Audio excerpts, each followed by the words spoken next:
All right, children. So, step one, absolute step one in the world. And I do want to just point out super quickly that literally the second that I was ready to sit down and film this, I found a ferret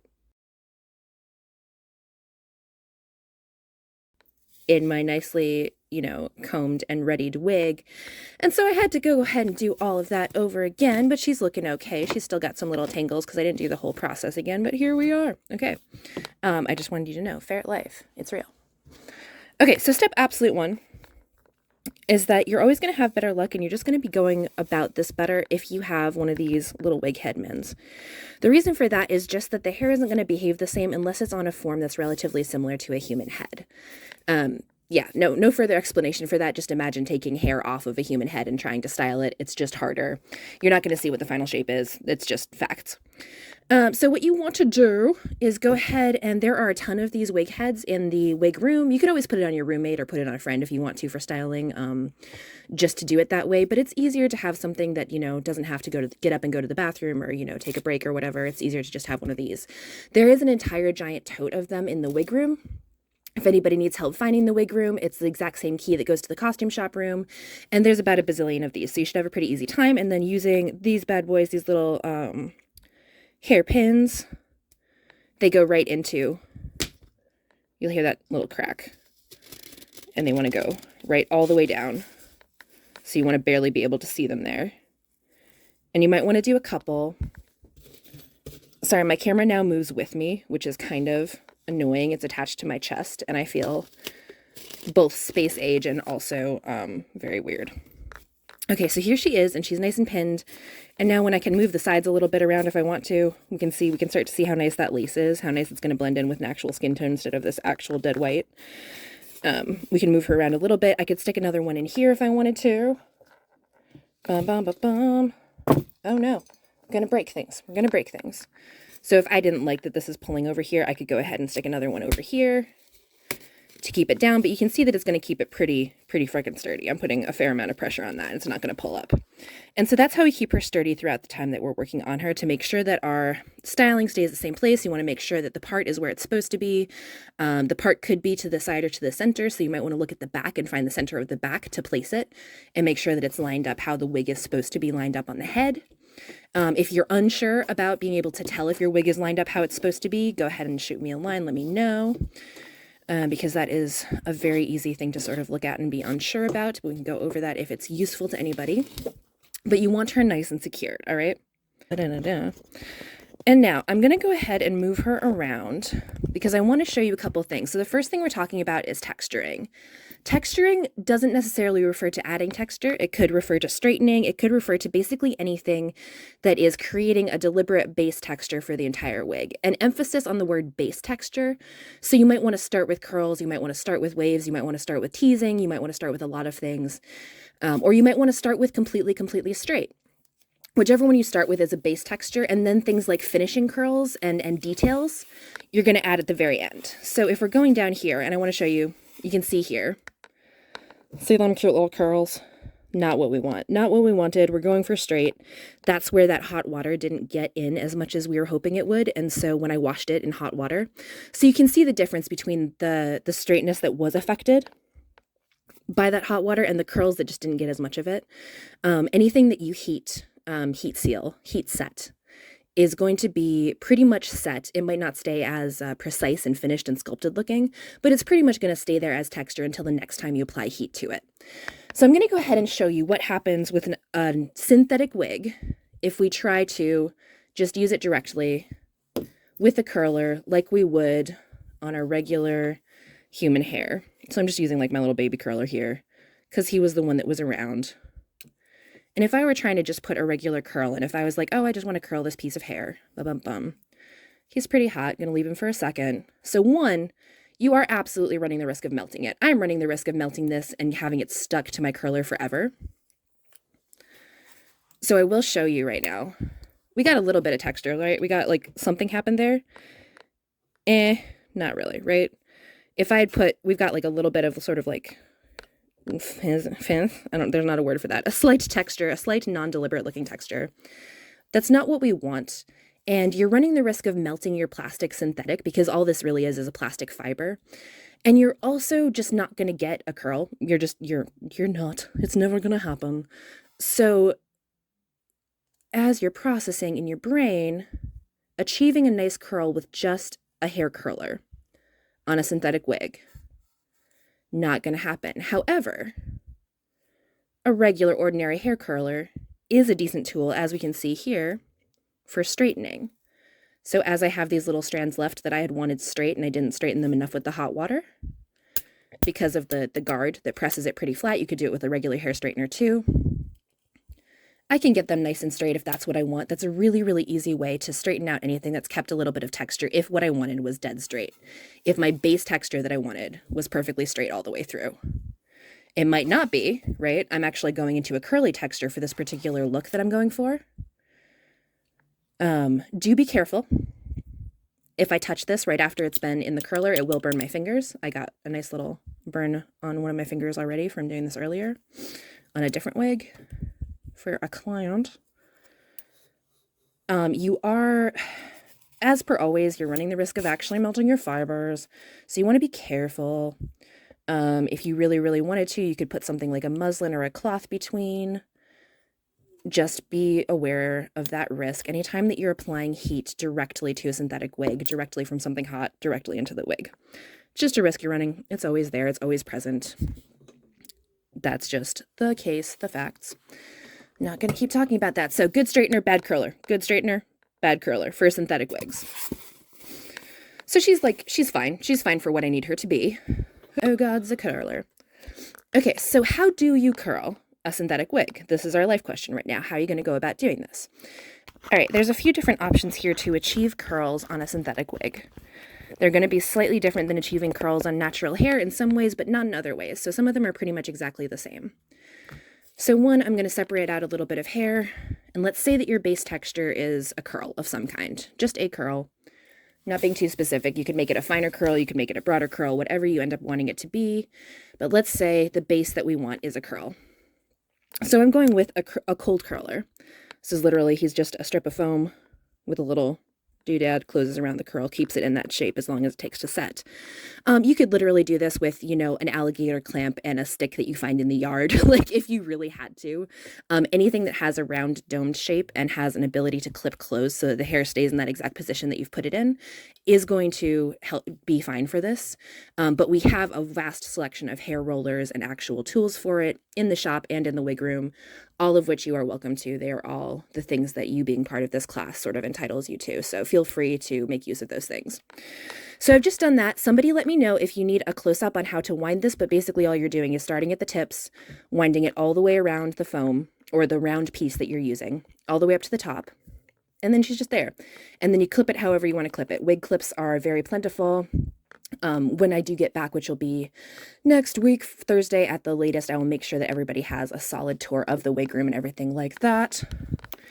And then we're going to go ahead and this is, he spray. Is that what I want? I want steam, boys. And what we're going to end up doing is applying secondhand heat. This is easier with a steamer than an iron. You'll notice that I'm not touching anything directly. Checking for it. That heat is not applying terribly well, which is fine. Oh, it's because you're still heating up. Sorry, iron's still heating up. Hold, please. Hold, please. I love that I'm telling you to hold while you're on video. Okay, so while he's heating up and responding to the fact that I'm trying to use him, which will take him a minute because he's a safety one, so he goes off if I leave him alone for too long. He goes down to minimum heat. Let's just check back in about different ways to curl. So you will notice in the craft lab, there is actually like a box of curlers that are in an electric little kettle. And basically what those will do is heat up on their own, and they will heat up with enough sort of latent heat that they will curl synthetic wigs just fine. You can just put them right in exactly as they're intended to be. Basically hot rollers or steam rollers, all of those will work perfectly just as they are. You can do it exactly like you would on regular hair, and they will do the job like straight up. If you don't have access to something like that for some reason, and we want to kind of like have access to as many different options as we can, one of the options is to apply heat to a cold roller, basically. The two ways to achieve a finished curl on any synthetic wig are through either heat shaping or product shaping. So what I could do is put a butt ton of curl lotion and staying cream and all of that other good stuff into this, and I could just roll it and leave it like that to dry, or put it in what is called a wig dryer or wig blow dryer, which is basically a big box that blows warm air all over the thing until it sets. I could do that. We do have one, but it's more complicated to use than we really need. So I could product set it and do that cold. We're talking mostly about applying heat. You can use steam from pretty much anything. If like it wouldn't melt the foam, I could put this in the oven, I guess, if I really wanted to. Don't do that. God, do not do that. Please do not do that. That was not a suggestion. Are you going to steam yet? Come on, buddy. Come on. We love each other, don't we? Friend. Ah, ha ha ha ha. Wait, it steamed for a second. Do you love that little noise that it makes every time it's like trying really hard to steam?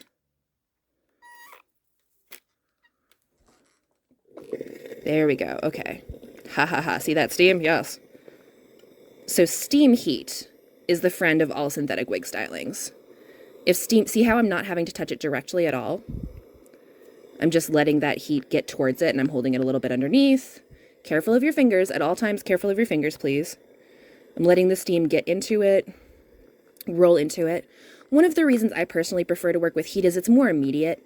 If you're working with product to set your texture, you know, it works. Obviously, it works. Usually I work with texture more for, or with product more for finishing, and I will work with it with details and stuff. I will use it, but I don't like to set all of my texture with it because it takes longer to see the effect that you have. So you can put all of it and you can ready all of it and get it set up and going, but then you basically have to leave it overnight to completely dry out and cure and set. And with this, all I have to do basically is wait for it to cool down. So I'm probably doing overkill right now just because I want to make sure that it's going to work. We'll find out. I haven't styled her in a while. But I'm just getting that heat everywhere without actually touching it. And I don't know how well you can see. I'm not touching the fibers. We're getting indirect heat everywhere. On some wigs, you'll be able to tell because it'll start to look less shiny, or in some wigs, it'll start to look more shiny, but you'll see a little bit of a texture change on the actual fibers. I'm going to call that good enough. I'm going to put my little dude over here, my hot corner. So all this has to do, instead of having like a wet lotion or a creamy lotion or something that now has to set forever and basically dry out completely, almost cure, now we just have to let it cool down a little bit. I could stick it in the fridge if I wanted to. I'm not going to because my fridge is disgusting, but I could. And you could. All right. And then you can just touch it, see when it's cool enough, basically. So I could do that everywhere. That's all I would have to do to get a curl everywhere on this wig. I would do, if I was trying to curl this whole wig, which I probably will do, but probably won't do on camera, I could go ahead and do this, all of the curlers in, all the way around the head. And then I could come back, I could do the steam treatment to the whole thing, and then I could just release it. So indirect heat, anything that gives you indirect heat, moist heat helps, steam helps. Heck, you could take it, I mean, we do this sometimes when we don't have a steamer around. You could take it into the shower with you if you're having a hot shower. You could just leave it like on the sink or in the bathroom, and as that room steams up, it'll tend to like set your stuff. So that's kind of a cool thing. We're talking about anything that's steamy, anything that's indirect heat, and we just want to be aware of direct heat because it will melt your fibers sooner or later. It could remove their shine, it could cause breakage, all that good stuff. All right, so she's feeling pretty cool. Now, let's see. Let's check the reveal. Let's see if I'm going to have to refilm this. Yeah. See how much more effective that was than when I tried to do with the actual curler? And you'll get like some little bits of messiness. That's normal. You want to brush through it. There's almost no styles anymore that you want to do when you're not going to comb through it or brush through it. But see how like a vivid, extensive curl? That's going to live there forever now until I apply heat to it again. That's just there forever. She's our friend now. She live here. She'll live here. She's not going anywhere. We love her. So that is one way to do texture. Now, if you want to go for like a big kind of more frizzed out texture, a more voluminous texture, but like free floating voluminous texture, you'd want to do smaller curls. If you want to do something more oceany or beachy, you'd want to do, you'd want to do like looser curls, bigger foam. For everybody who's new to hair, a bigger roll a bigger round piece is going to give you bigger, wider, looser curls. A little thin one, this one's quite thin. It's about like the width of one of my fingers, my little goblin fingers, is going to be quite a tight curl, and they do come even tighter and smaller than this. So you can do a wide range. Another thing you could do if you wanted like more of a kinky isn't the right word. I remember my mama always called it that when she would braid my hair and it would leave a texture that wasn't a curl. It's not the right term anymore, but I don't know what the term is for it. But if you wanted that braid texture, if your hair's been in a braid, you could you could just braid the whole thing, either very, very tiny braids for like a tight texture or like looser braids for a looser texture, and apply the same heat to that the exact same way, and you'd still end up with a texture once you released it. So that's basically what we're looking at overall, is that ability to build texture or take it away. You can make the texture whatever you want it to be. Heck, you can, there's a style, I can't remember what it's called off the top of my head, but I'll try to look it up. Or I'll ask someone I know who does it pretty frequently. But there's a style that has like 2 pins that are made for it, and it basically does this sort of like zigzag sort of, I can't really mimic it on my fingers, but it does like this zag, kind of like really distinct back and forth kind of curl. That's like, see how that's like creating that shape back and forth, back and forth? It does like that curl, and that's pretty heckin' cool. So any shape that you put in the hair and leave it long enough, if it's contained and set long enough that you can apply heat steam to it, it's going to hold roughly that shape and texture. And that's what we're talking about, creating a base texture that's going to cover pretty much all of your wig overall. Questions, concerns, you know where I live. Anything else we want to know about texture? We do want to brush through it, see how different that is, just the effect of that versus that. The wigs are very, very, very versatile. That's why we want to take care of them, because one wig can do so much. And look at that little part line. Oh, she's so pretty. We love her. Got so many different shades of blonde in her. I love this wig. I want like 8 more of her in different colors. Step 1, baseline. Step 1 is that you're going to set your base texture, which could be pin straight. It could be wide waves or curls. It could be flipped. It could be pin curls. It could be a lot of things. Pin curls are going to be slightly different. If anybody is going for like a vintage pin curl, let me know. We'll talk about that a little bit. The next thing we're going to be doing is called sectioning. And sectioning is essentially the act of dividing up the hair into different things when you need it to do different things. So the most basic sense of this is you all know how to make a part. You've all parted your hair at some point, or you have a specific way that your hair lies, like mine lies to the left and it flops. It does this little like emo swoop from the freaking 2005, whatever year my hair is from. I don't know. Gosh, it must be. No, it'd have to be like more fried, even more fried than it is to truly be from 2005. We liked fried hair back then. Sectioning is something that you might have done if you've ever braided your hair. You would have like perhaps created like 2 sections and braided one braid over to one side, one braid over to the other side. You would have done stuff like that. Even putting a ponytail in your hair is technically sectioning. You'd comb it back, you'd put it all in a big tail up here, right? We know that feeling. That's all sectioning. What do you need different pieces of the hair to do? And different pieces of the hair, you want to divide them first, because you want to see, for one thing, we want to see how much we're going to see that wefty stuff that is kind of like the reveal of bad styling, the reveal of bad wig doing, is that we see a lot of the wefts that we don't want to see unless we're doing something really deconstructed on purpose. If one of you tries to sell me that you're doing something really deconstructed on purpose, it better be really good. Just telling you that. It better be like really on purpose. And from there, I'll go ahead and section her into the sections that I think, but basically it's going to be like, if I were doing 2 braids, I'd have 2 sections, easy. But I'd still have some little sections up here. Do you see like all of my little wispy hairs and stuff like that? I might braid them in, but eventually they're going to come back out. And these little tiny baby hairs towards the front are one of the things that help it look kind of natural, as it blends in with the real human hairline. So we never want to necessarily, we might style them first, but we always want to make sure a few of them are free by the end. Our little baby hairs at the front, that type of thing. So that's, if I were doing 2 braids, one section, and my little baby hairs would still be a section, okay? So that's like, okay, we've got sections. If I were doing, I don't know, Princess Leia buns, something similar would apply. I might have one section. I'd be doing specific things with them. But it's all about where you want your volume and where you want your not volume. So for her, I'm thinking I want like a lot of volume sort of around the crown of the head, from which these kind of poofy, almost a little bit frizzy, sort of very natural, very soft looking but tight curls kind of fall. because I want her to be just incredibly soft and curled and flowery and feel like she belongs in like a flower-driven graveyard. I don't know. That's an aesthetic in my mind. So what I'm going to do is section off the pieces that are going to kind of be covering up my volume, and then I'm going to section off some pieces where I want to put a lot of volume. And I'm going to show you how to do that in a sec. What I would do, I'm going to warn you right now, what I would do if I were doing this for real right now is I would put my base texture everywhere. So step 1, put your base texture everywhere on the wig. Step 2, create your sections for the effect that you want. And I'm going to put in some images here of different ways of creating sections, or some sort of like pointers towards how to section hair, what that means, so that we have more than just my words to go off of what it means to section off hair for. Each section has a specific purpose. There's a world in which I just curl all this hair and I just throw it on somebody, and that's a world. But we want to be more specific than that, and we want to have more control than that. Does that make sense? This is all, everything's about control. Even if it's soft, everything's still about control. Okay, so here's a section. I haven't just gone my baby hairs, I've gone basically all the way to the edge of the lace, and you can see that down here, where you can see the weft starting to come in instead of the lace.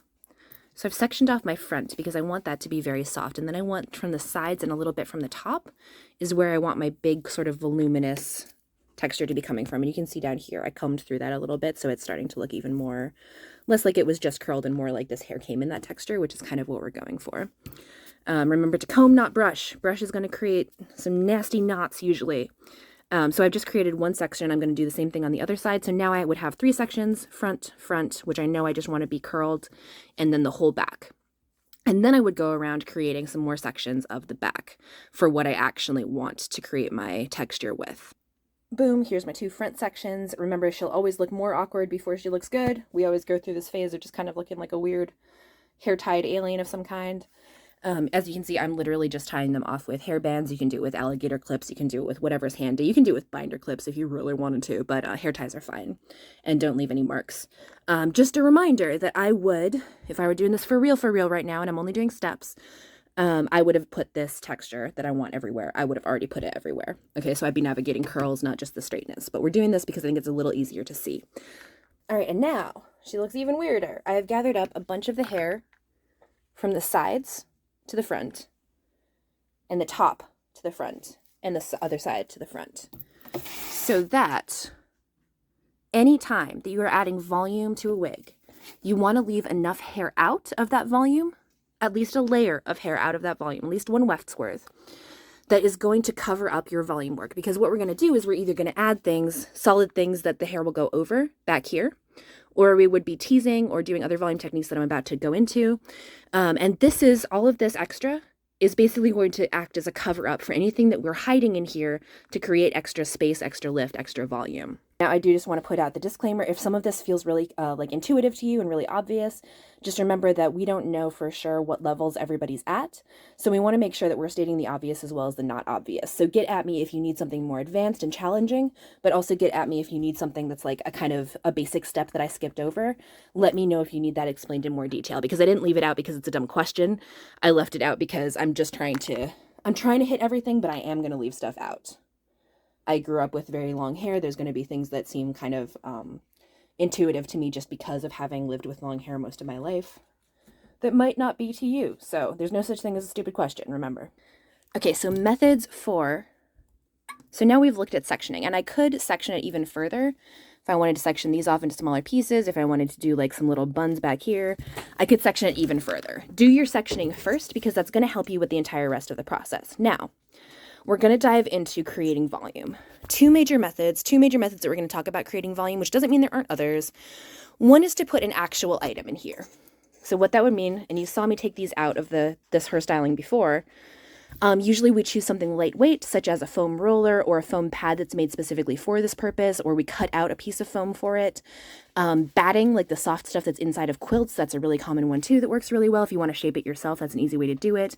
Sometimes we even just use tulle, like tulle the mesh, Tulle, to create shapes that we want.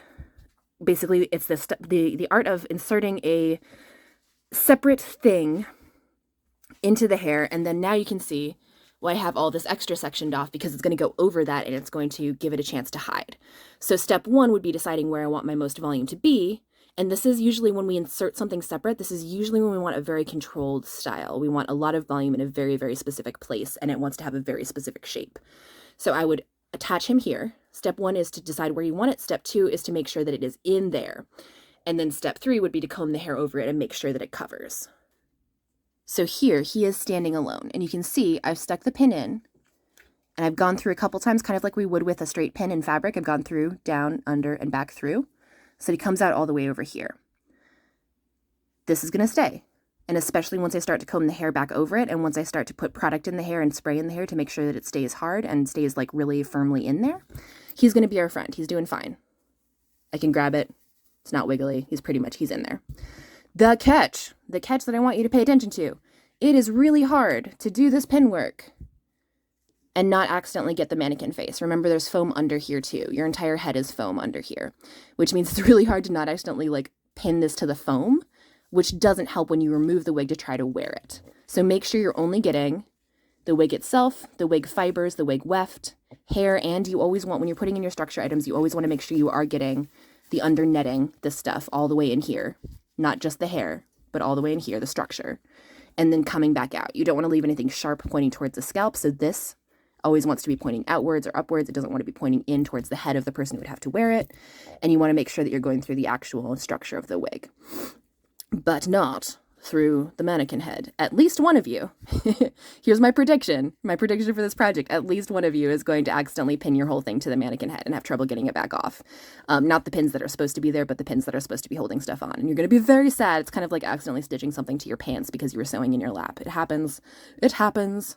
Just try to avoid it if you can, and be careful with it because it will take time to recover from, and that may not be, as y'all know, as students, may not be time that you have to graciously spend. So be aware ahead of time.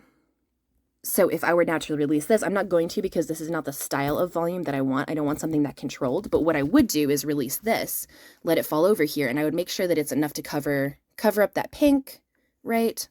Cover up everything that I see here. If I felt like it was a little bit too thin and the pink was still showing through, I would give it a nice comb. And as I was combing, like I'm doing it down here to show you, but it would be up here. I would be combing these out from here.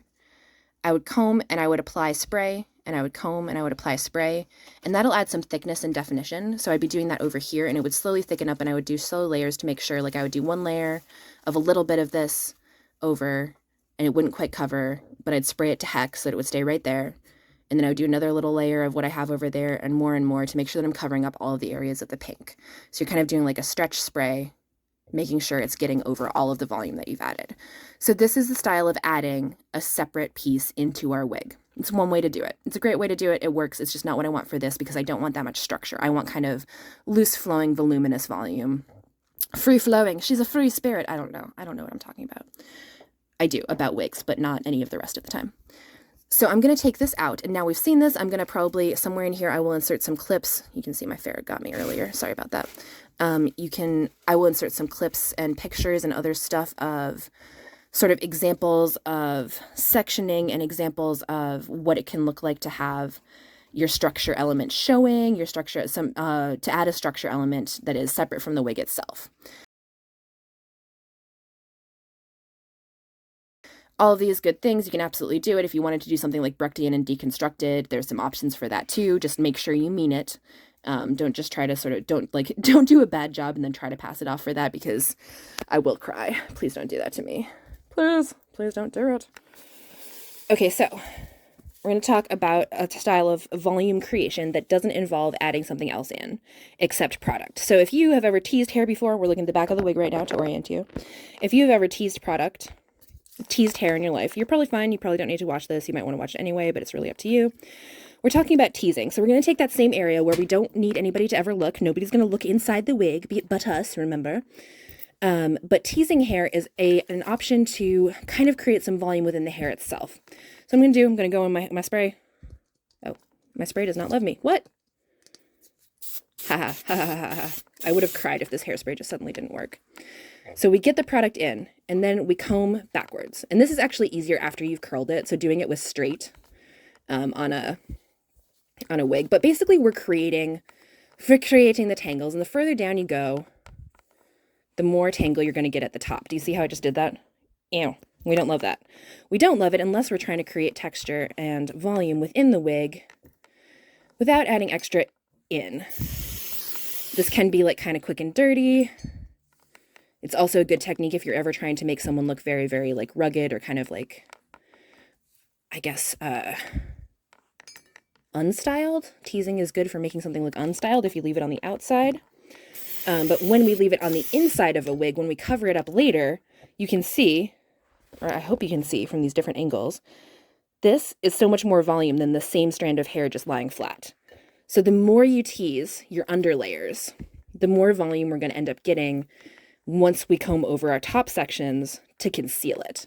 So we're creating sort of quote unquote natural looking, I mean, define that, but we're creating this sort of like free flowing, not very structured volume. It's going to give us some roundness. It's going to give us some bigness without giving us like the harsh shape and specific shape that something like this will give us. So we're just going to do that everywhere. And then I'll show you a little bit about how to comb over. All right. So we've got him nice and teased. It's kind of an added volume. Just going to have some bigger, but sort of soft volume going on. And I'm going to go in, I'm going to give him a really, really good spray. So note to yourself, we do not comb back through this ever. As long as this is the style that we're in, we do not go back into this until we restore the wig at the end. So if I was combing through this, I wouldn't comb up here ever again. I would comb down here, unless I was trying to add more to the tease. This tease is here to stay as long as the style is here. And I would give her a really good spray, and then I would leave her for a while. See, I'm not spraying down here because I might still want to do other stuff down here. I'm just spraying the heck out of up here, so that she's in there. She's not budging. She's not going anywhere. And then I would just leave it to dry because that's actually quite spray wet right now. So I'm going to give her a break for a sec, and I'll come back and we will do some combing. And note that one of the nice parts of this is that it doesn't add any extra weight to the wig at all. We're adding 0% weight, which is nice because even a regular wig can start to feel heavy on the human head if it's being worn for hours and hours. Remember those 10 out of 12s that we talked about? If both of those sessions are dress rehearsals, we're wearing this for 15 hours of filming, right? We want to keep it as lightweight as possible for the comfort of the actor. And so when we tease to add volume, we're adding 0% weight, besides, I guess, the weight of the hairspray, to the human head, which is just nice of us to do. And we can go ahead and look at the silhouette that we've created. So here's the face. Here's all that excess hair that we've just teased up. And I know that I want most of my volume in the back and only a little bit to the side. So like here, my finger's pretty buried in there. So all the way in here is where the side of the actual head starts. All the way here is where the back of the head ends, right? Here, I'm getting like this extra chunk of volume here without making it too specific. I'm just getting a lot of extra space filled with nothing, with tangled hair, basically. All right. Here she is. She is in there.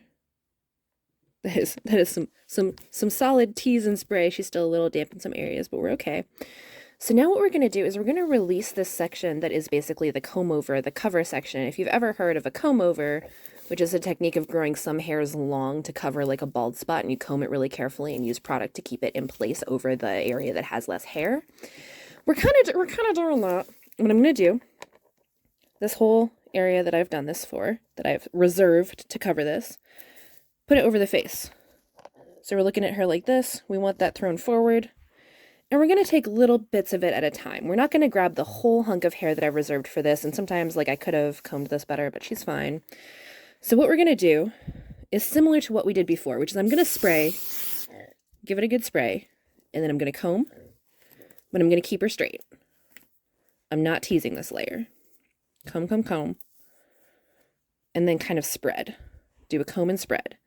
And now as we comb over this, we're never going to try to comb in here into the actual teasing. We're always going to very lightly kind of comb through the top layer anytime that we address this area of hair again. So we're giving coverage is what we're doing here. Take another chunk from another area, somewhere over here. You can work in fairly large chunks for this. Give it a good comb first to make sure that it's nice and malleable and polite. There's got to be better technical terms for this than the ones that I use, but polite always makes sense to me. I want well-behaved wig strands. I'm going to comb that product through it. Stay. We talked about this, young lady. Comb, comb, comb. And you're going to get your comb caught on your teased areas sometimes. I'm going to kind of give her a little no. Grab another chunk. And you see how it's just slowly, over time, disguising that teased area that we've created that doesn't look nice, right? We're disguising our volume technique. And we would do the same thing if we had an external object like a piece of foam or a bunch of tulle or something like that. We would do the exact same thing with that shape as we're doing here. Just create this comb effect, and slowly, layer by layer, we want to work in small layers. We're going to cover up everything that we have done so that she looks like we didn't do it at all. You'd never know. Does that make sense? And then I would go back in and I'd grab some more chunks from the same area. And the more that I grab and layer, the more that teasing will slowly just disappear. She'll slowly go away. And then I would get some combing in here and keep kind of arranging it. And then once I have it, like it's starting to be covered, we're starting to see that, I would give like a good layer of spray over this section. Spray, spray, spray. And then I would let that dry for a while, and I would just keep doing the same thing. And that's what we want to start to see. And this is even easier if you're not leaving it straight. So when I start to put my actual texture in that I skipped for this particular tutorial just to get you the video, yeah, you can see all that under there. Now I've moved it. So I'd go back in, I'd recomb, keep adding new layers, recomb and adding product. And eventually I'd basically end up with good coverage over everything that I've done. And I'm just going back in and I'm doing it now to show you the extent to which it's easier and even better if you have some texture in there. So I'm just doing that steam by steam. That setting, I just want to show you for a sec how effective the steam heat is. Look at this curl that I've already set. Get some steam on there.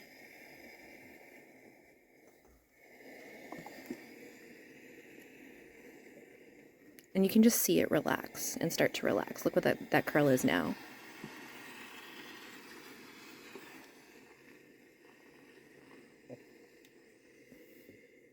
And I'll put it back in because I did want it. But look at how easy it is for me to just, with indirect heat, control this. And it didn't get all the way over here because I had control over where I was placing it. But it got this piece out that I wanted. So steam heat is really, really, really your friend to help relax or to help set something that's unrelaxed. You can start to see here a little bit, and I barely went in and warmed that up, but even a little bit of texture just helps us like hide all of our past sins and keep adding these layers until all of that teasing goes away forever and you can continue with your style. So that's pretty much everything that I want to show you in this particular video. So it's putting in your base texture, whether that's very curly, a little bit curly, straight, making it pin straight and perfect, whatever your base texture is, putting that in everywhere. 2, sectioning your wig. And 3, creating volume where you want there to be volume. And looking for deliberate volume is going to be a big part of how we judge the success of these projects. So that's something to keep in mind. If you're unsure how to incorporate volume into your project, let me know. We'll talk about it. Those are the 3 steps here. I do want to let you know at the tail end of this video, I'm adding a lot of, because I've been having so much trouble uploading, I've spent a lot of time this weekend finding videos for different questions that I'm anticipating some folks might have and some folks might not. And that'll come out in an announcement that'll have just a host of links trying to indicate what each one is. And I've looked through all these videos. They might not be the best pacing or whatever, but they have the information that you need for certain techniques so that you have access to those immediately. And we're not waiting on me to be able to have effective uploads, because this is the second time that I've filmed this and my phone is just honestly not up to this this level. Let's hope this one works. Pray for me, people. Yes, he's still in there. He needs a few more layers, but I would let this dry because this is still wet.